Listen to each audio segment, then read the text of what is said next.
Hola, buenas tardes.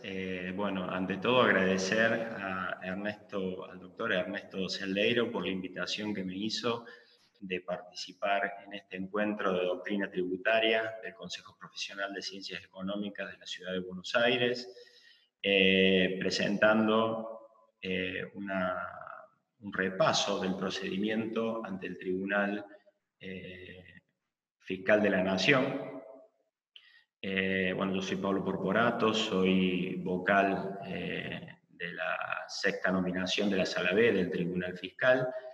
Y bueno, como contador es un orgullo representar a la profesión en una de las 4 salas impositivas. Como ustedes sabrán, el Tribunal Fiscal, una de sus características es la integración interdisciplinaria que tiene de las salas impositivas. Y en este momento, los contadores que representamos a la profesión somos el contador Vicky, el contador Daniel Martín, el contador Rubén Marcheski, que es el presidente actualmente del Tribunal Fiscal, y quien les habla, Pablo Porporato. Somos los 4 contadores que estamos en las 4 primeras salas impositivas del Tribunal Fiscal de la Nación. Bueno, vamos a hacer una revisión del procedimiento ante el Tribunal Fiscal. Previamente vamos a revisar un poquito lo que es el Tribunal Fiscal. Es un organismo jurisdiccional muy particular que se creó por la ley 15.265 en el año 59, comenzó a funcionar en el año 60, emitiendo su primer sentencia en ese año. Está inspirado en la Corte Tributaria Americana. Esta corte es muy particular porque fue una corte que estuvo en la esfera administrativa, como lo está actualmente el Tribunal Fiscal de la Nación, hasta que en determinado caso la Corte Suprema Americana consideró que la Corte Tributaria Americana tenía que pasar al poder, tenía que integrar el Poder Judicial. Así que a partir de ese caso, la Corte Tributaria de Estados Unidos deja de ser un tribunal en la órbita administrativa para ser un tribunal tributario en la órbita judicial. Otro modelo que se tomó en aquel momento fue el del Tribunal Federal de la Justicia Fiscal y Administrativa mexicana. Son los 2 modelos principales que se tuvieron en cuenta para diseñar y organizar en el año 59 el Tribunal Fiscal de la Nación. ¿Qué características tiene el Tribunal Fiscal? Es un verdadero tribunal de justicia porque funciona como un tribunal de justicia, con alguna particularidad que voy a ir destacando, pero que está dentro de la órbita de la administración central. Tiene una integración interdisciplinaria en las salas impositivas, como les dije, un contador y 2 abogados. Hay un reconocimiento constitucional de la validez de estos tribunales, con una serie de requisitos. Tienen que cumplirse los requisitos legales por los cuales fueron creados, tiene que realmente ser tribunales independientes, y tiene que haber la posibilidad de discutir las decisiones, las sentencias de estos tribunales en la justicia. Una particularidad es que recurrir al Tribunal Fiscal implica no aplicar el principio solvet repet, con lo cual no es necesario pagar y luego discutir. Se paralizan la ejecución de los actos de la administración tributaria a partir de la apelación con efecto suspensivo en el Tribunal Fiscal. Hablamos de una jurisdicción plena o íntegra del Tribunal Fiscal. ¿Qué quiere decir esto? Que el tribunal no solo indaga sobre la interpretación de una ley o una norma, sino que también sobre los hechos sobre los cuales esa ley o esa norma se aplica. Aprecia los hechos, evalúa los hechos. Hablamos de una jurisdicción plena. Es un procedimiento esencialmente escrito con algún elemento de oralidad. Dicho sea de paso, en la última ley, la 27430, penúltima reforma tributaria, se introdujo la audiencia previa de prueba, ¿sí? Y es un tribunal que de alguna forma, a través del procedimiento, busca la inmediación. Está la posibilidad de que los jueces, en la búsqueda de la verdad material de los hechos, puedan acercarse a los hechos, incluso a través de alguna visita a algún lugar para constatar una situación que requiera una revisión in situ, ¿sí? Hablamos de un procedimiento procesal de oficio, ¿sí? ¿Qué quiere decir esto? Quiere decir que el contencioso tributario que se aplica es un contencioso tributario subsiguiente o a posteriori de los actos de la administración tributaria. Es un procedimiento inquisitivo atenuado. ¿Por qué? Porque por más que rige el oficioso y que el proceso avanza, al margen de que alguna parte pueda quedar en rebeldía, se pueda ser declarada en rebeldía, es el juez, el director de este proceso, el que avanza y lo lleva adelante, aun cuando alguna de las partes pueda estar en rebeldía, ¿sí? Esta amplia potestad que tiene el juez en lo tributario tiene algunas limitaciones, como por ejemplo el principio de congruencia, que es el impedimento de tratar o de pronunciarse sobre afectos que modifiquen la litis que se planteó, ¿sí? La litis significa el acto que se está recurriendo, que determinó la administración tributaria, y los agravios que planteó la parte respecto de ese acto. En esa situación queda planteada la litis. Y otra limitación es que el resultado, la sentencia, no puede llegar a determinar una situación más gravosa para el contribuyente respecto de lo que lo hizo ya la administración tributaria en el acto determinado, ¿sí? Cuestiones procesales a considerar antes de avanzar con el procedimiento en sí. Bueno, ya hablamos del principio inquisitivo, donde el juez debe indagar la existencia y la verdadera medida del hecho imponible, subsumirlo en la norma legal pertinente para una correcta aplicación. Pero esta amplia facultad que tiene, de alguna forma, como les dije antes, presenta algunas limitaciones, ¿sí? En cuanto a determinadas materias sobre las cuales no puede expedirse el tribunal, en cuanto a los límites que les mencioné recién, de no ser más gravoso para el contribuyente o de no poder abarcar cuestiones que no estén en la litis planteada, ¿sí? Como así también en cuestiones de prueba que ya vamos a ver, donde por más que el juez tiene la posibilidad de emitir medidas para mejor proveer, no puede de ninguna manera suplir la omisión o la negligencia de la parte y de esta forma poder llegar a ser imparcial. En cuanto a las normas de aplicación a todo este proceso, tenemos la ley de procedimiento, el decreto reglamentario de la ley de procedimiento, la acordada del Tribunal Fiscal, que es el reglamento de procedimiento ante el Tribunal Fiscal, ¿sí? Que se emite en el marco de las facultades que tiene el Tribunal de establecer normas procesales propias, y en todo lo que no esté regulado en este marco normativo tenemos el Código Procesal Civil y Comercial de la Nación, y en lo que corresponde el Código Procesal Penal, ¿sí? Hay algún debate respecto de la aplicación de la Ley de Procedimientos Administrativos, y hay alguna jurisprudencia que ha considerado que en la medida que luego de la aplicación de las normas y de las supletorias, en el caso de que no encontremos alguna solución y por analogía, podría llegarse a aplicar algún instrumento o procedimiento de la Ley de Procedimientos Administrativos. Como en cualquier proceso judicial, está la notificación de los actos. Nosotros tenemos en el tribunal un cuerpo de notificadores. Hoy con el expediente electrónico jurisdiccional, las notificaciones son esencialmente electrónicas, ¿sí? Así que es como que lo electrónico ha llevado a replantear este modelo de notificaciones y llevarlo a un modelo de notificación en el domicilio electrónico fiscal constituido por el contribuyente. En cuanto a los plazos son hábiles administrativos y de estos lo que determine como tales el Tribunal Fiscal de la Nación. Todos sabemos que el Tribunal Fiscal tiene 2 ferias, en enero y en la primera quincena del mes de julio. Son ferias que siguen el criterio de la justicia, ¿sí?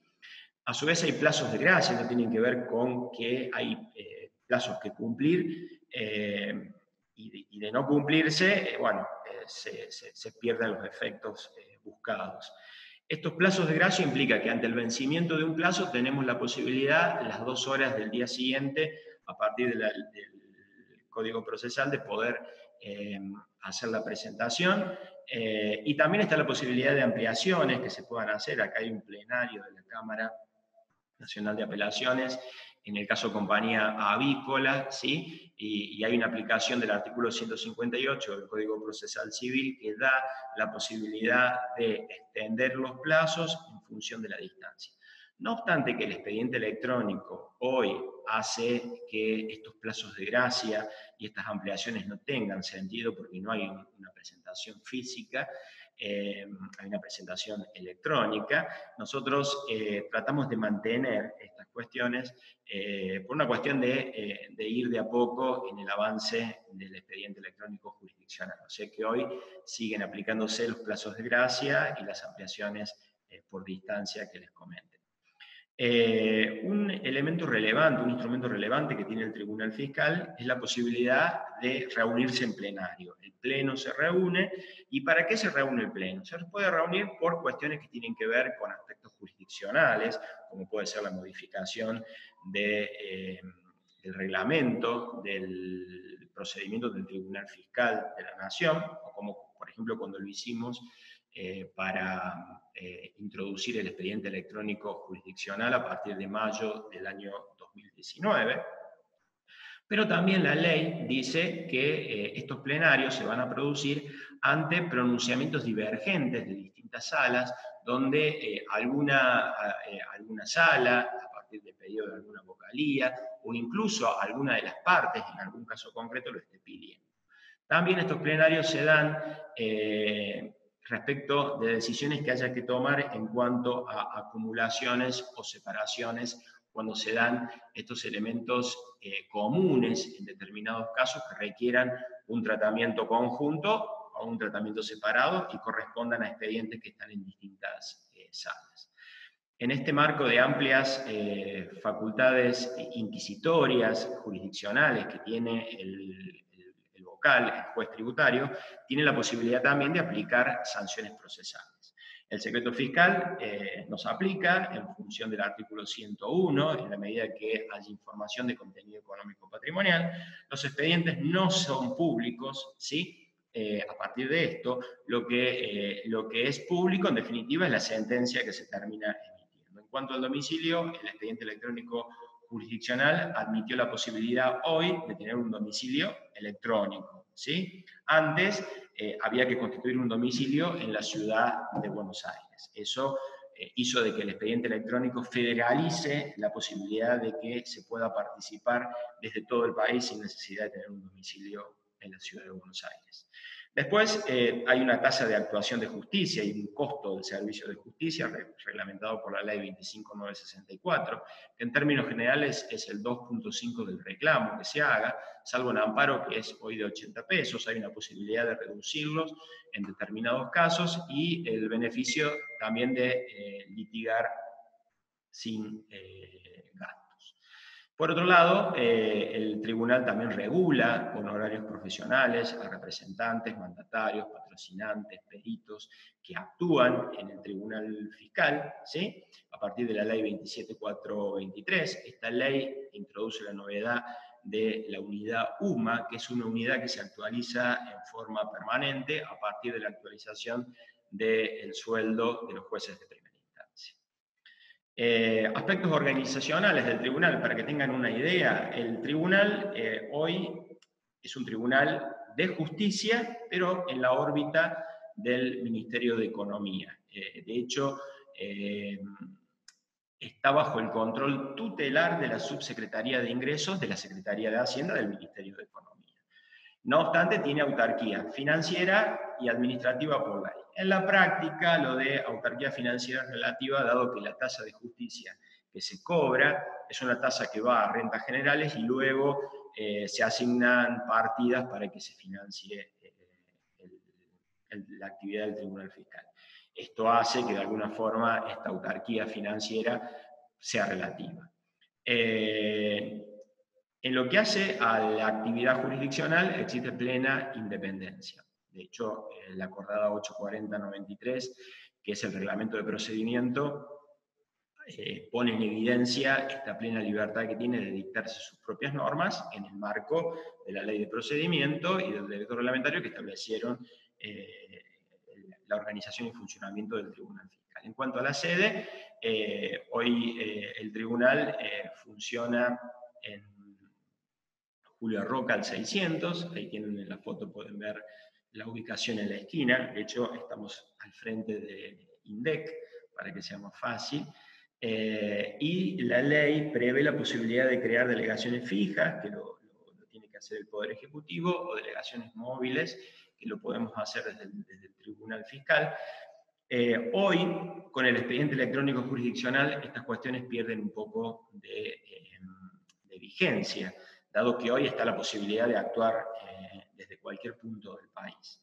No obstante, las delegaciones móviles pueden llegar a ser útiles porque algún juez o alguna vocalía quiera constituirse en algún lugar para visitar in situ alguna situación que requiera que el juez vea qué está pasando para poder emitir su opinión.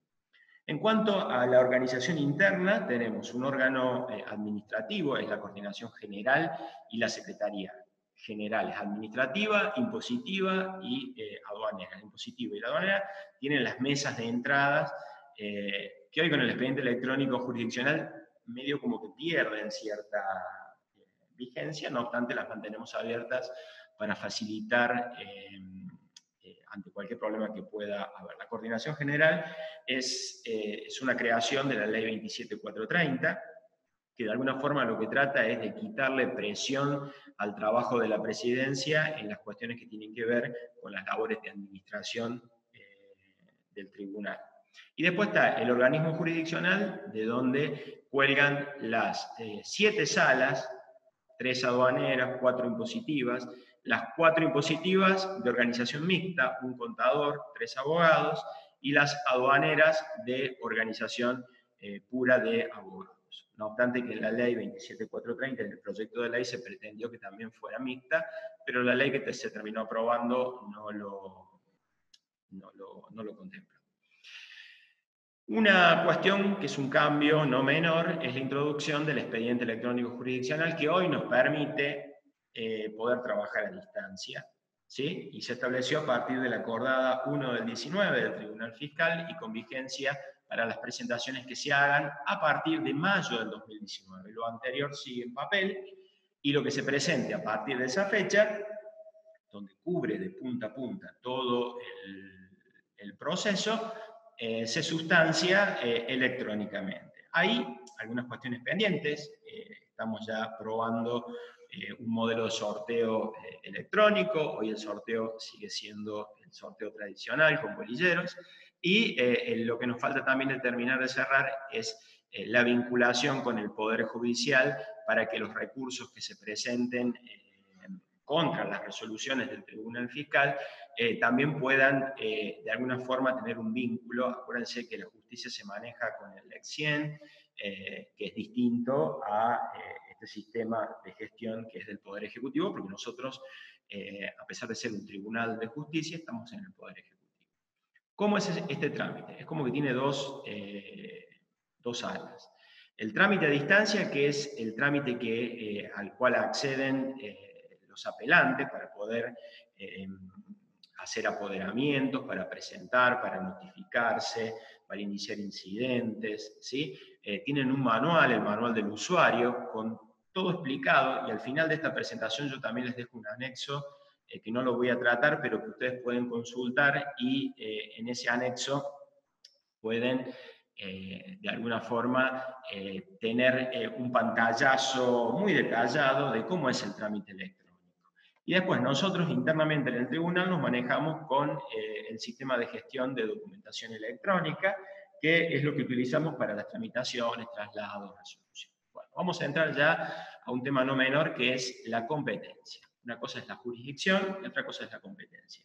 Obviamente son cuestiones distintas. Jurisdicción tiene que ver con la potestad que tienen algunos poderes, algunos organismos, ante un planteo de controversia, de litigio, de poder, a partir de una resolución, de una sentencia, dar una solución a esa controversia que se está planteando. Eso de alguna forma es lo que nosotros entendemos, o lo que entiende la doctrina, como jurisdicción. Ahora, esa jurisdicción no es para todos los casos, hay competencias, y ahí viene el concepto de competencia. Competencia tiene que ver con una delimitación de esa jurisdicción según la materia, los montos, el alcance territorial, la fase del proceso que alcanza, y eso es materia de la competencia.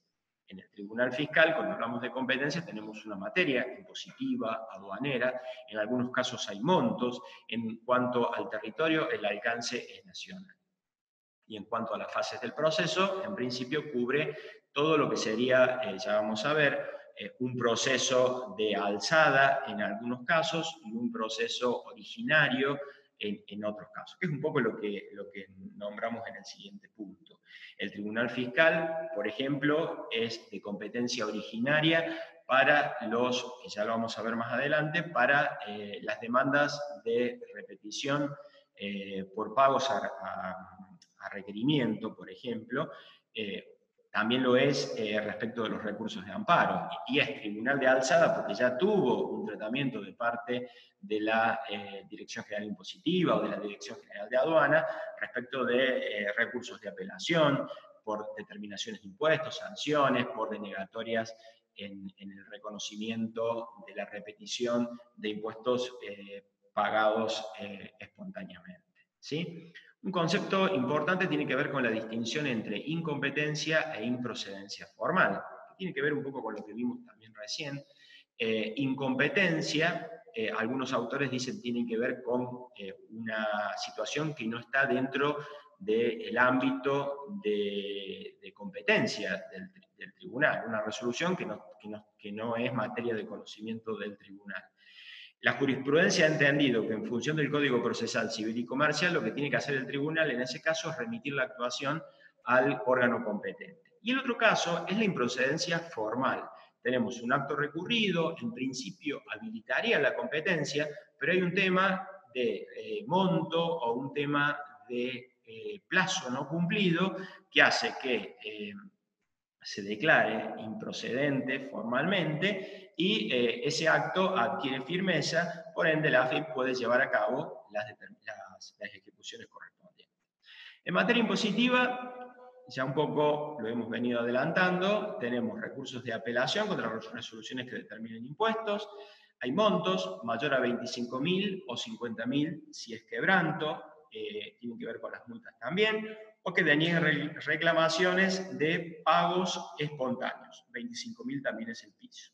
Después tenemos demandas por repetición, casos de pagos a requerimiento. Acá es donde somos de competencia originaria, ¿sí? Son los que se establecen directamente ante el Tribunal Fiscal, con el mismo monto mínimo. Y después tenemos los retardos en los pedidos de repetición de los pagos espontáneos, cuando excedan los 3 meses, también con el mismo límite, y los recursos de amparo, muy interesantes, de defensa de los contribuyentes frente a demoras del fisco.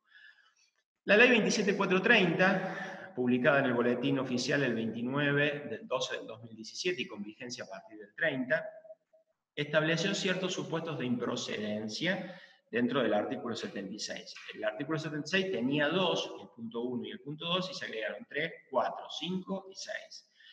3 son los actos que declaran la caducidad de los planes de facilidades de pago.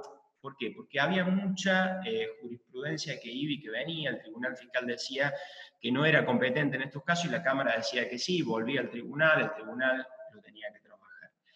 A partir de la vigencia de esta ley, ya vamos a ver cómo entendemos la vigencia de esta ley, la situación de estos están fuera de la competencia. Después, los actos que declaren y dispongan la exclusión, ¿sí? No se discuten,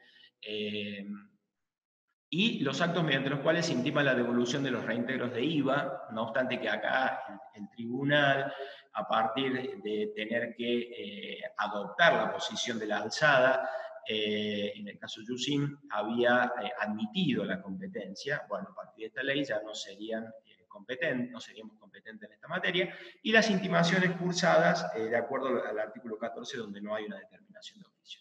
¿Qué dice el 167? Que en un segundo párrafo introdujo la 27430, que si se interpusiera el recurso ante el tribunal contra los actos enumerados en el 76 de esta ley, respecto de los cuales es manifiestamente improcedente, no se suspenderán los efectos. ¿Qué pasa con los plazos de lo que comenté recién? ¿Por qué? Porque acá tenemos dos casos de reintegro IVA por exportaciones denegados. Fueron iniciados anteriormente, con anterioridad a la vigencia de la ley 27430, pero bueno, en estos dos fallos, todavía no tenemos fallos de la Cámara, tanto la sala C como la sala B, donde estoy, se decidió que hay que tener en cuenta cuál fue la ley vigente al momento del inicio del pleito, ¿sí? Con lo cual se declaró, se abrió la competencia del tribunal, no aplicando la 27430 en estos casos.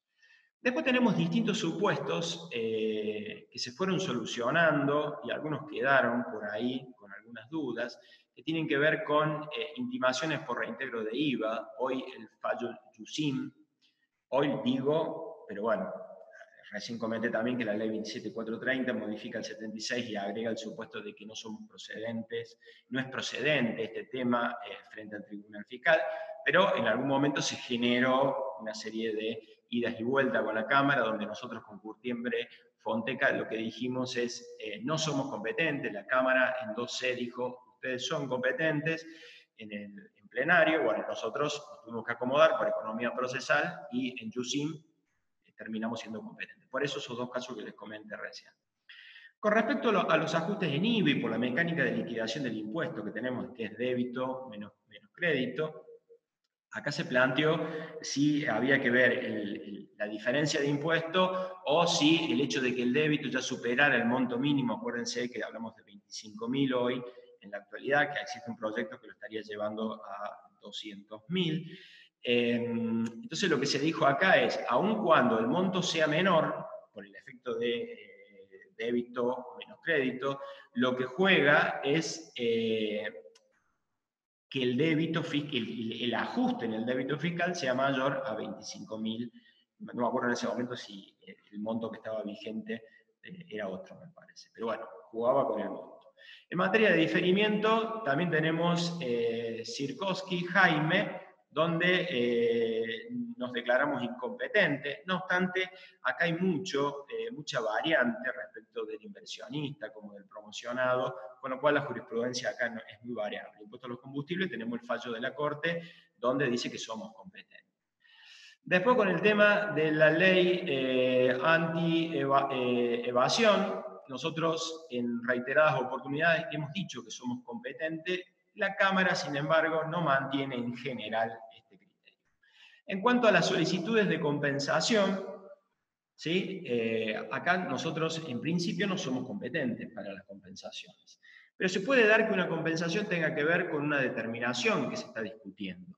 Si nosotros desconociéramos y no habilitaríamos ese recurso, el fisco podría intimar y en definitiva se perdería el otro efecto que se está discutiendo. Por eso, a partir del caso este de Pilote Trevis, la Sala A del año 2006, lo que se dijo es, bueno, hay dos resoluciones que están íntimamente vinculadas, hay que habilitar la competencia y acumularlas, porque en definitiva si no haríamos esto, se perdería el efecto de esa otra que se está discutiendo y que tiene el efecto suspensivo. Caducidades de planes de pago. Acá también mucho debate respecto de la posibilidad de que sean sanciones de otro tipo y por ende que nosotros seamos competentes. El tribunal en términos generales se declaró incompetente, pero la Cámara termina rechazando esto y nos devuelve los casos, nos devolvía los casos. La ley cambió un poco esto en el 17430, cambió bastante. Bueno, y la exclusión del régimen simplificado en algún momento también se planteó, pero en términos generales no somos competentes. Pero ¿qué pasa? Eso otro que se está discutiendo en la justicia, que tiene que ver con la exclusión que hace el fisco, puede relacionarse a las determinaciones que el fisco le esté haciendo en IVA y en ganancia al contribuyente excluido, y por lo tanto, si cae la otra, va a repercutir en el caso donde hay una habilitación o existe competencia del tribunal frente a un contribuyente excluido. En una posterior resolución se le hace la determinación. En materia aduanera, los recursos son similares en términos de materias y montos, propio a la actividad aduanera, no voy a ahondar en esto, pero en definitiva tienen que ver con la impugnación de procedimientos, infracciones, denegaciones de repeticiones. El monto sigue siendo 25.000 igual. El retardo en estas resoluciones, en términos más amplios, en la materia impositiva solo teníamos retardo respecto de las repeticiones, y el amparo en los mismos términos que el impositivo. Procedimientos del tribunal. Bueno, vamos a hablar un poco del recurso de apelación. El recurso de apelación, si vamos al 76, es optativo y excluyente respecto del recurso de reconsideración ante AFIP, ¿sí? O uno u otro. El hecho de ir a través del recurso de apelación ante el tribunal fiscal suspende la ejecutoriedad del acto recurrido. Hay que interponerlo dentro de los 15 días hábiles posteriores a la notificación y cumplirse, obviamente, el monto mínimo. ¿Sí? ¿Cuáles son las etapas? Así rápidamente, ahora la vamos a ver con detenimiento. Se interpone el recurso por parte del apelante, se le da traslado al fisco, el fisco contesta. Tanto el apelante como el fisco pueden plantear excepciones previas, ya vamos a ver, algunas excepciones pueden llegar a dar fin al pleito y otras requieren algún tipo de corrección y de corregido sigue la contienda. Luego viene el tema de la prueba. Esto es muy importante porque acá hay una propuesta de prueba, hay una apertura, hay una producción y hay una clausura. Y lo que hace la 27430 es introducir la audiencia previa de prueba, introduciendo, perdón la redundancia, un elemento de oralidad que antes no existía. La ley hasta este momento lo único que tenía de oralidad, que es un poco lo que vamos a ver, es la posibilidad de reemplazar el alegato por una audiencia de vista de prueba.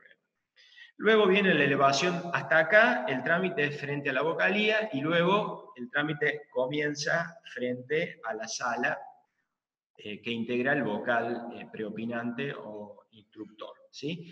En la sala es donde se van a hacer los alegatos, que son las apreciaciones, las opiniones que van a hacer la parte respecto de las pruebas. Si no hay pruebas no va a haber alegatos. El alegato se puede reemplazar por la audiencia de vista de causa cuando se requieren mayores discusiones. Está la posibilidad de medidas para mejor proveer que las dispone, si lo considera necesario el juez tributario, hasta antes de la sentencia, o puede ser en la sala, depende en qué instancia esté la emisión de la sentencia. Y está la posibilidad de los recursos ante el propio tribunal o frente a la alzada la Cámara Nacional de Apelaciones. En cuanto a la interposición de recursos, no voy a ahondar en esto, lo tienen explicado al final y en el manual. Se inicia hoy a través de trámites a distancia, ¿sí? Hay una serie de requisitos formales que requiere la plataforma, hay elementos obligatorios, por ejemplo, el F4 se completa hoy el F4 es el formulario donde se presenta de alguna forma el recurso, la demanda, ¿sí? Y hay elementos que son opcionales. Obligatorios son el F4 y el escrito del recurso, ¿sí? Los demás son opcionales, pero no significa que no sean obligatorios eventualmente ante el pedido que hace, la evaluación que hace la respectiva vocalía sorteada. Y hay elementos sustanciales que tienen que ver con los requisitos que deben tener esos escritos, que están regulados en los artículos 19, 20 del reglamento del Tribunal Fiscal.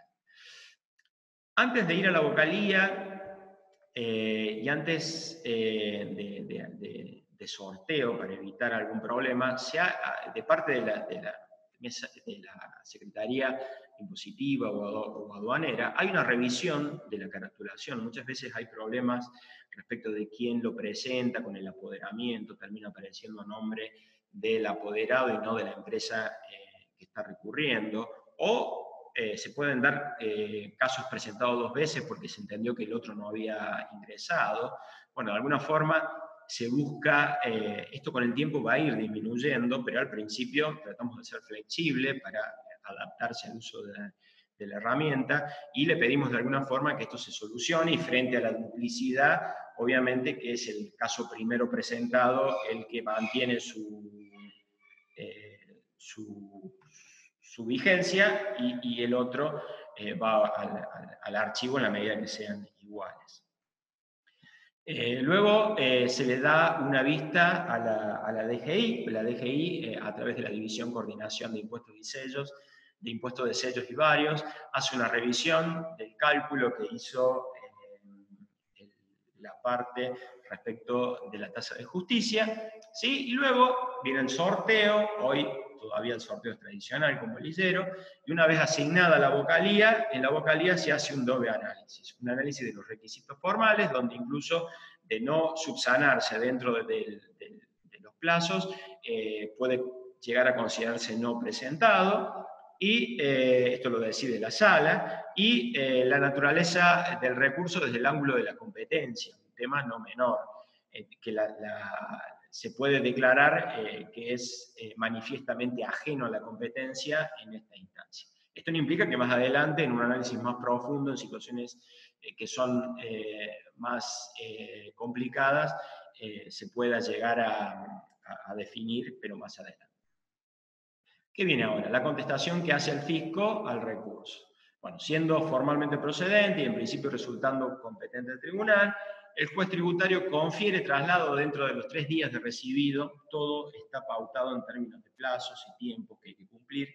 La ley 27.430 también introdujo nuevos plazos con la idea de que todo sea acotado y los casos puedan fluir de una manera más dinámica. Para que el fisco conteste, exponga los argumentos de hecho y derecho que sustenten la postura, oponga las excepciones, acompañe el expediente administrativo y ofrezca la prueba si lo considera. Hay 30 días que podrán ser prorrogables por el acuerdo entre las partes, y no puede superar 30 días la prórroga. ¿Qué pasa? Si el fisco no contesta, se puede declarar la rebeldía. ¿Qué implica? ¿Se para el juicio? No. La rebeldía lo que significa es que el juez avanza en resolver la causa. Lo que pasa es que la parte rebelde va a perder la posibilidad de avanzar, y todo lo que se hizo en ese momento se considera válido. Por eso dice que el procedimiento no se retrogradará, ¿sí? Y será válido todo lo actuado. En el momento que vuelve, si es que vuelve en algún momento, todo lo actuado previamente se considera válido. Esa es la declaración de rebeldía en esta instancia, pero también la parte lo puede hacer en algún momento. Con el recurso y la contestación quedan fijadas las cuestiones sometidas a juzgamiento por parte del respectivo juez. O sea, queda trabada la litis, ¿sí? ¿Qué son las excepciones previas? Son cuestiones impeditivas o extintivas que podrían desvirtuar las consecuencias jurídicas buscadas con la pretensión, ¿sí? De existir, podrían poner en peligro la existencia jurídica y validez formal del juicio. Hay excepciones que son dilatorias, que de corregirse puede haber algún defecto que se pueda corregir y eventualmente se sigue con el proceso, y hay otras que son perentorias. Por ejemplo, la prescripción. Definida la prescripción, se terminó. Es una excepción perentoria. Tanto la actora como el fisco las pueden interponer en sus escritos de interposición y de conteste, ¿sí? Respectivamente, y el vocal va a definir, el juez tributario al que le corresponde la causa, va a definir si lo va a tratar como una cuestión previa, donde se abre una especie de mini juicio respecto de esa cuestión previa, o si lo va a tratar con el fondo al final, cuando define el fondo de la cuestión. ¿Cuáles son esos elementos de excepciones previas que contempla la ley de procedimiento en el artículo 171? Son las típicas de cualquier proceso judicial. Incompetencia del órgano ante el cual se impone ¿cómo que se llama? El recurso. La falta de personería, por ejemplo, que un fallido o un concursado que no tenga la capacidad procesal para actuar. la falta de legitimación de la recurrente o la apelada, que de alguna forma tanto la recurrente como la apelada no estén legitimados para actuar en este juicio, ¿sí? La litispendencia, que cuando una misma causa, el mismo objeto, se llevan a cabo en dos procesos, la excepción del título tiende a evitar el escándalo jurídico que provocaría sentencias contradictorias. La cosa juzgada es cuando el tema ya fue definido respecto de las partes, el defecto formal, la prescripción y la nulidad, que procede cuando la resolución administrativa adolece de algún vicio que no pueda ser subsanado y que sea de una magnitud tal que haya que dejarla sin efecto. O sea, no se puede corregir y realmente se están afectando derechos fundamentales de las partes. Incluso, y esto es una particularidad que tienen los jueces del Tribunal Fiscal, pueden declarar de oficio, y ya no es necesario que haya una excepción planteada, la nulidad de un acto administrativo. Bueno, viene la apertura de prueba, ¿no? Y con este elemento que es la audiencia previa de prueba. ¿Sí? En esta audiencia, el juez tributario o el secretario letrado, que está habilitado también a actuar en las salas impositivas, en las aduaneras parece que hubo un problema con la redacción y en principio serían solo los vocales quienes deberían estar presentes, pero entiendo que cuando salga la reglamentación de alguna forma esto se va a tratar de zanjar, de solucionar. Y lo mismo el hecho de que esto sea obligatorio o no. Hay casos donde no es necesario una audiencia previa de prueba, y en otros casos sí es imprescindible, ¿no? Entonces, quizás cuando eventualmente salga alguna reglamentación de la ley de procedimiento, se contemplen estas situaciones y se aclaren. ¿Qué pasa en estas audiencias previas? Se escuchan las manifestaciones de las partes sobre los hechos controvertidos, cuál es la prueba ofrecida, cuál es la posición de una y otra parte, y se evalúa sobre la pertinencia y viabilidad de la prueba. Bueno, oídas las partes, lo que hace el juez es fijar realmente cuáles son los hechos articulados que son conducentes a la decisión de la controversia y dispondrá la apertura de prueba o que la causa se resuelva como de puro derecho, sin prueba, en definitiva. Eso es lo que quiere decir. Si alguna de las partes se opusiera a la apertura de la prueba, por ejemplo el fisco por lo general se opone, el vocal resolverá lo que resulte procedente luego de escuchar a la contraparte. Si todas las partes manifiestan que no tienen ninguna prueba, bueno, el caso queda conclusa para resolver, ¿sí? Acá hay un tema, se me pasó, y tiene que ver con que la propia ley dice que no se podrían presentar pruebas que previamente no hayan sido presentadas en sede administrativa, pero acá cabe aclarar que en términos generales, las distintas salas, las distintas vocalías admiten otro tipo de prueba, el concepto de prueba en sentido amplio, porque no se estarían respetando las garantías y el derecho de defensa que tendría el contribuyente. Así que en términos generales, a pesar de este límite que impone la ley de no poder presentar prueba que previamente no se haya presentado, en términos generales se admite. La ley solo habla de pruebas de informes, quizás en línea un poco con esto que acabo de comentar. No obstante, el reglamento de procedimiento habla de prueba documental, de prueba testimonial, prueba pericial. ¿Qué pasa? Los casos pueden quedar con prueba a producir o sin prueba a producir. Cuando quedan sin prueba a producir, ya lo comentamos, el caso queda sin prueba o es un caso de puro derecho, ¿sí? Donde ya queda pronto a resolverse. Pero si hubiera prueba a producir, se fija un término de 60 días para la producción de esa prueba y ese plazo podrá ampliarse y no podrá exceder 30 días o 45 cuando haya común acuerdo de las partes. Una cosa importante es que las diligencias de prueba se tramitan entre las partes de manera personal. El vocal lo que hace en estos casos es facilitar su asistencia para asegurar el efecto indicado, allanando inconveniente y emplazando a los remisos a colaborar. Bueno, ahora viene un tema no menor y es la apreciación o valoración de la prueba, que comprende el estudio crítico del conjunto de la prueba, tanto de los medios aportados por una parte para demostrar sus alegaciones, como los de la otra que adujo para desvirtuar las primeras. Es como una actividad valorativa de lo que se ha dado a llamar el método reconstructivo de apreciación de las pruebas a partir de la regla de la sana crítica. Hay una serie de principios, están puestos aquí para que de alguna forma conozcamos cómo se trabaja en materia de prueba. Bueno, la prueba se tiene que referir a los hechos afirmados o invocados por la parte. Está la posibilidad de plantear hechos nuevos, hay un límite en cuanto al plazo en los cuales estos pueden plantearse. En cuanto a la carga de la prueba, bueno, es una regla del juicio para el juzgador, ¿no? Y también es una regla de conducta para los litigantes. Quien alega un hecho debe de alguna forma demostrarlo. El juez, a partir de la necesariedad de la prueba, funda su decisión con la prueba que ha sido aportada, en el caso de que haya prueba, por supuesto. Comunidad de la prueba significa que no hay prueba de una parte y de la otra, es prueba del juicio y es de ambas partes. Contradicción de la prueba significa que la parte a la que afecte esa prueba tenga la posibilidad de desvirtuarla. Preclusión de la prueba significa que las diligencias probatorias deben ofrecerse y producirse dentro de los plazos legales respectivos. Cuando se clausuró, se terminó. ¿Sí? Y unidad de la prueba significa que cuando se hace una evaluación, como dijimos antes, se evalúa todo como una unidad. ¿Sí? Bueno. ¿Qué viene ahora? Los alegatos. Vencido el término de prueba, diligenciadas las medidas que se hubieran ordenado, o transcurrido 180 días desde el que se ordena, prorrogable por única vez por un plazo igual, el vocal dentro de los 30 días declarará la clausura y elevará dentro de los 5 días a la sala y dentro de los 5 días los pondrá a disposición de las partes para que produzcan los alegatos durante 10 días. ¿Qué significan alegatos? Significan opiniones, apreciaciones sobre la prueba que aportó una y otra parte.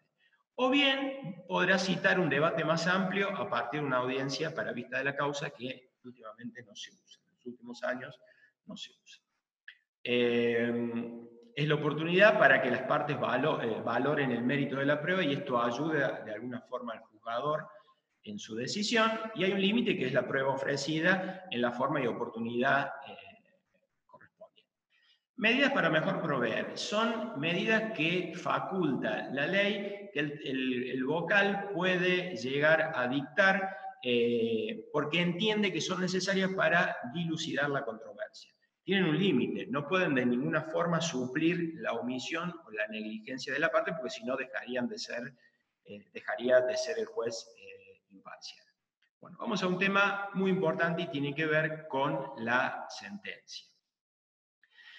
Una vez que se terminó, se ofreció la prueba, se presentaron los alegatos, se hizo la audiencia, que en general no se hace esa audiencia de ver, la sala efectuará el llamado de autos, ¿sí?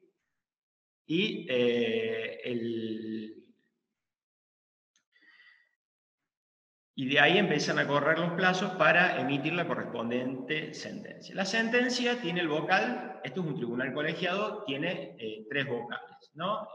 Y 2, se requiere la mayoría, 2 contra 1 es el que define. Los argumentos, otra cuestión, tienen que ser coincidentes. La Cámara devuelve cuando hay una coincidencia de la mayoría en la conclusión, pero con argumentos distintos, la Cámara lo devuelve para que se aúnen los argumentos. No obstante, la decisión es 2 contra 1, definen los 2 que son mayoría. Hay una excepción que es cuando hay vacancia o licencia y los dos miembros que estén en ese momento estén de acuerdo con el criterio, la sentencia sale con el voto de esas 2 partes. Un tema no menor, y es que en los tribunales colegiados las sentencias no son una colección de opiniones. Fulano dijo tal cosa, mengano tal cosa y sultano tal cosa, ¿no? Tiene que haber una especie de intercambio de ideas, no pueden ser opiniones aisladas e individuales, y esto es muy importante. A partir del llamamiento de los autos a sentencia tenemos 15 días cuando son cuestiones de previo y especial pronunciamiento, por las excepciones previas que les comenté previamente, de 30 o 60 días cuando se trata de sentencia definitiva sin o con producción de prueba respectivamente. Dichos plazos podrán ampliarse cuando hubiera habido medidas para mejor proveer. En cuanto al contenido de la sentencia, el tribunal tiene amplias facultades de poder confirmar las resoluciones, revocarlas total o parcialmente o anularla, incluso de oficio por lo que les comenté antes. ¿Cuál es la diferencia entre revocar y anular? Revocar significa que la resolución existió, pero se la revocó y se la privó de sus efectos.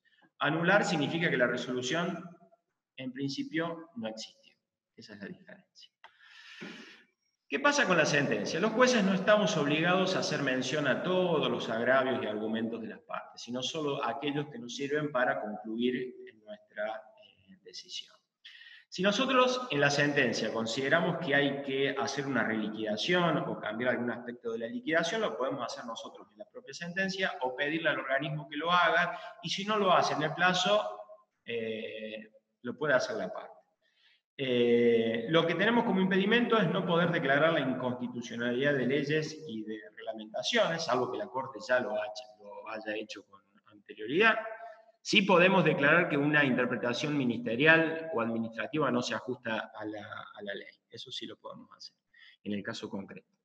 En lo que se refiere a las costas del juicio, bueno, la parte vencida es la que asume las costas, ¿no? Sin embargo, la sala podrá eximir total o parcialmente de esta responsabilidad al litigante vencido cuando encuentre un mérito suficiente y lo tiene que fundar de manera correspondiente.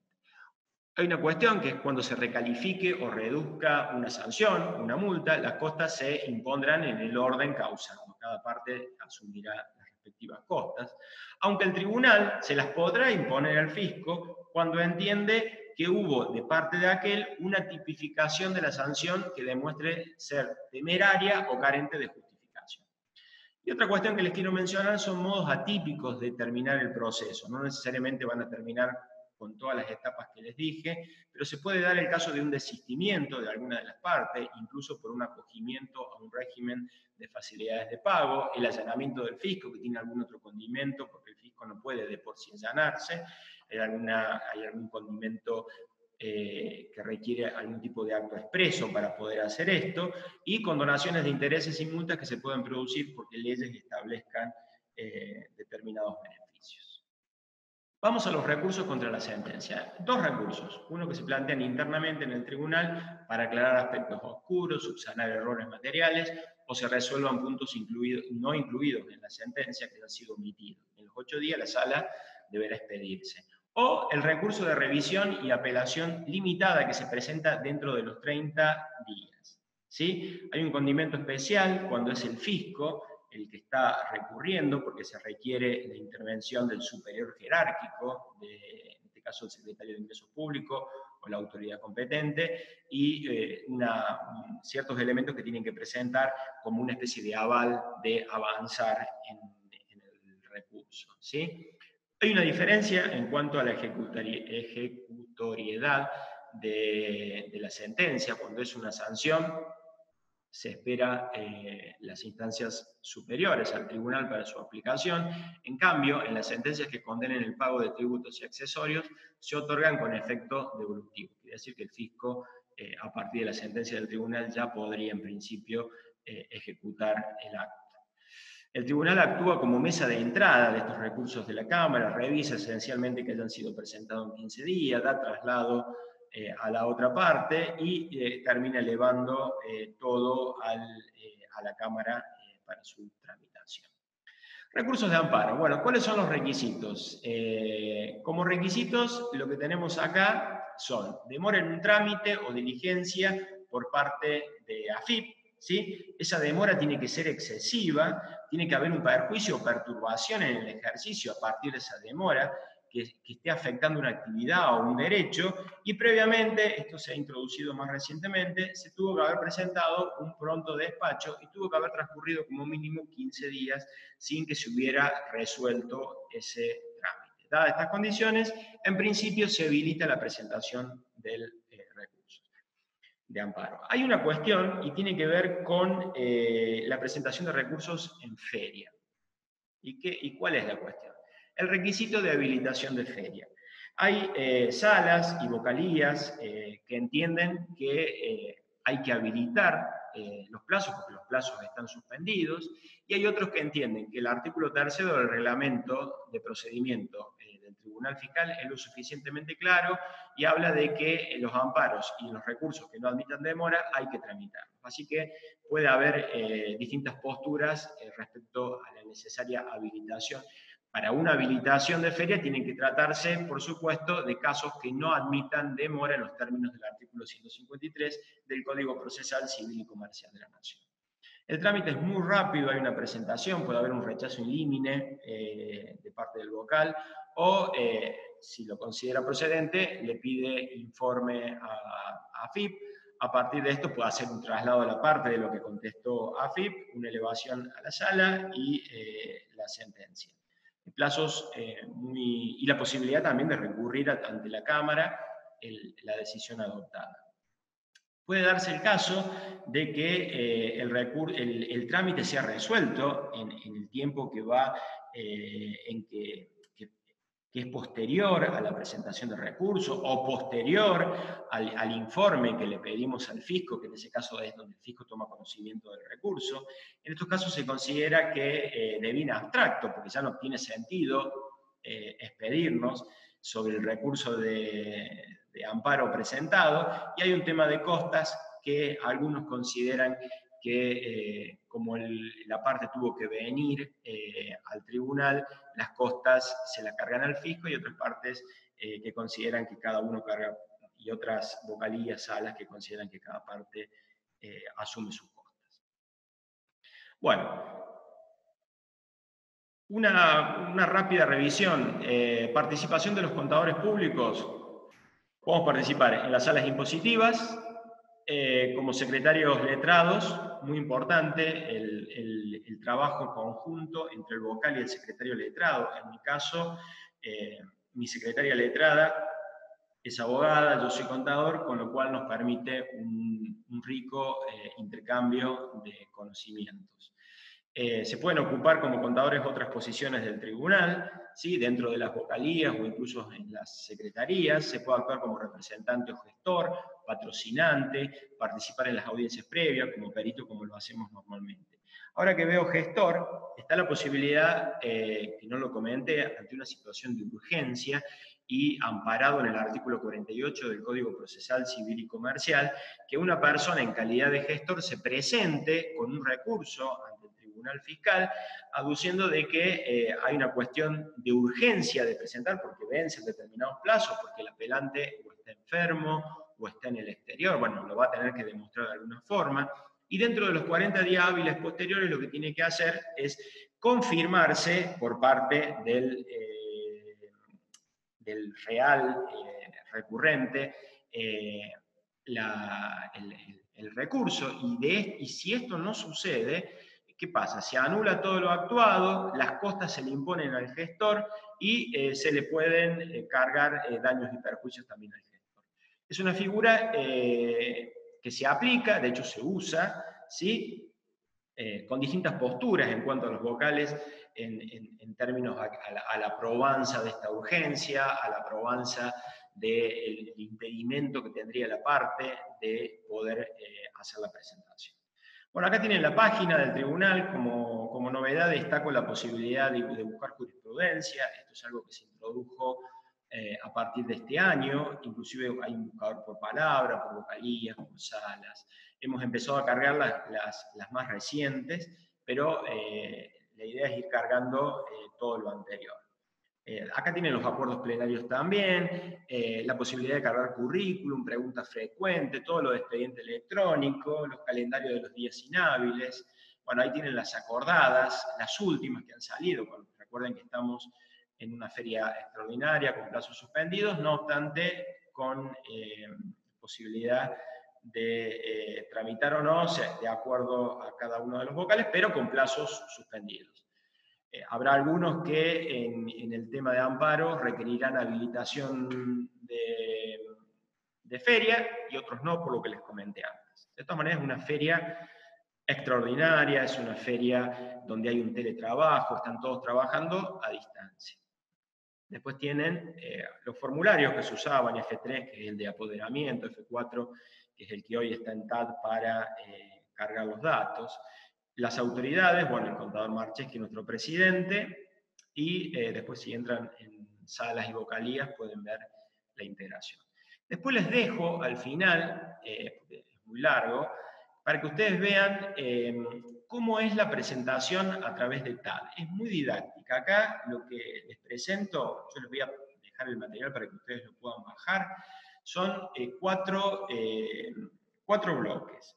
¿Cómo se presenta ante TAD? El apoderamiento, cómo se hace, cómo se entra a través de, por ejemplo, de la página de AFIP, cómo se apodera una persona, cómo esa persona después en el punto 2 puede presentar un recurso ante el Tribunal Fiscal, cómo lo tiene que ir completando, ¿sí? Después tenemos cómo hacer un seguimiento de ese recurso ante el Tribunal Fiscal, cómo poder llegar a iniciar un incidente, por ejemplo, en el caso de que se haya decidido esto, por haber solicitado un beneficio de litigar sin gastos. Así que los dejo para que ustedes lo puedan consultar. No, es muy didáctico porque inclusive está presentado de una manera donde ustedes paso a paso pueden ir viendo cómo se van cargando las distintas situaciones o haciendo las respectivas presentaciones, cómo se inicia el trámite, cómo se elige el tipo de recurso, qué tipo de firma se va a utilizar, cómo se cargan.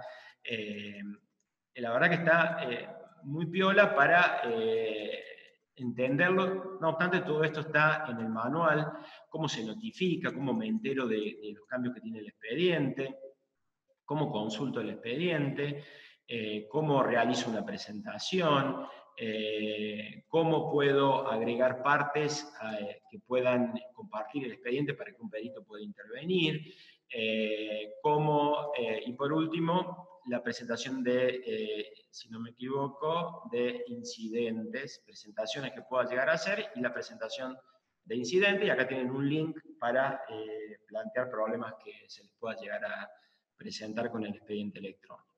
Bueno, agradecerles, estamos a disposición, animarlos a participar en el rol de contadores en el Tribunal Fiscal, no solo como peritos, sino también como patrocinantes. Así que, bueno, desde ya Ernesto Celdeiro, el doctor Ernesto Celdeiro, un incansable trabajador, un ex vocal de nuestro tribunal, te agradezco la invitación, espero que haya sido de utilidad y bueno, como siempre, estamos en contacto. Así que, bueno, espero que todos se encuentren muy bien, cuídense mucho y ojalá pronto superemos esta situación que estamos viviendo de la mejor manera. Que tengan un buen día.